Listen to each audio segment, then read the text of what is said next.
São Paulo. Vamos passar para a eleição para governo do estado aqui em São Paulo. Eu vou ouvir agora, começando com a Carolina. Aí depois eu peço o Toledo e peço o Bombig. Olha só, Carolina. O Haddad está com 41%. Ele tinha 42% dos votos válidos na anterior. O Tarcísio tem 31% agora. Tinha 28% dos válidos na anterior. O Rodrigo Garcia, 22%. Tinha 23% na pesquisa anterior. A Carol Vigliar, 1%. Manteve o que tinha na anterior. O Gabriel Colombo, 1%, tinha 2% na anterior, o Elvis César, 1%, 1% na anterior, o Vinícius Poit, 1%, 1% na anterior, o Edson Dorta, 1%, 1% na anterior, o Antônio Jorge, 1% na anterior, Altino Júnior, 0,1% na anterior. A Carolina está lá no Rio de Janeiro, mas eu queria que ela analisasse para a gente esses números de São Paulo. E aí, enfim, eu posso também dar os totais. Olha só, Carolina, 35 agora para o Haddad, estava com 34. É aquele que o Toledo estava explicando, o cara... Agora ele oscila um ponto positivamente no geral, mas ele cai nos votos válidos, porque isso é um arranjo, né, na totalidade dos votos válidos. Então o Haddad está com 35 nos votos totais, o Tarcísio 26 e o Rodrigo Garcia 18. Vamos dar os três que importam, que estão na luta. Eu queria a tua avaliação. Me parece que ficou mais difícil para o Rodrigo Garcia. Não só ficou mais difícil para o Rodrigo Garcia, mas assim, é um pouco preocupante, na minha avaliação, o Tarcísio ter esse crescimento nessa reta final.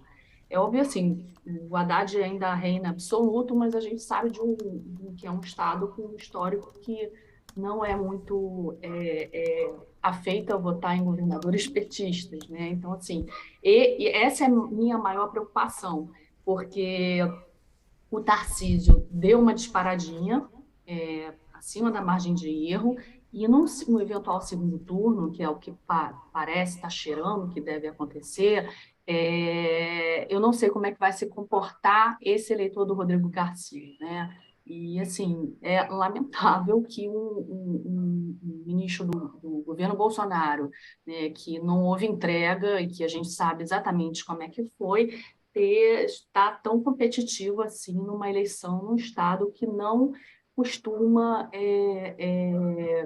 gostar de eleger governadores petistas. Agora, eu vou voltar só um pouquinho à nossa questão, que acho que vai valer também para São Paulo. A gente está num momento, numa eleição muito atípica, né? Assim, a gente usa os manuais da ciência política ou da literatura para mais ou menos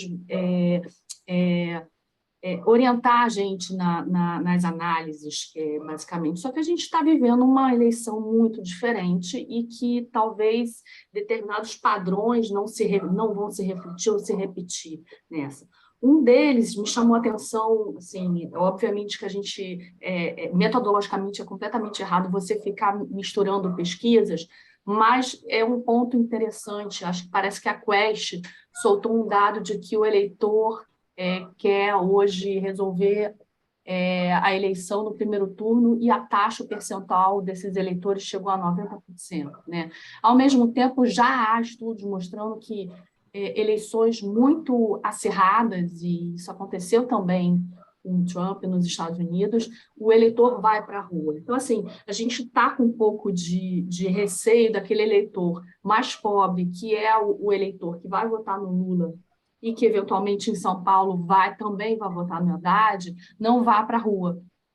Isso é uma pergunta a ser feita, a gente não tem como medir isso, mas também sabemos que é uma eleição de as pessoas estão saturadas, assim, que também passaram por um governo que está muito mal avaliado e que a vida piorou durante esses 4 anos. Então, acho assim que é um momento assim muito diferente de qualquer eleição desde a redemocratização. E eu acho que isso vai, de Carolina, certa forma, estimular o cara a ir para a rua.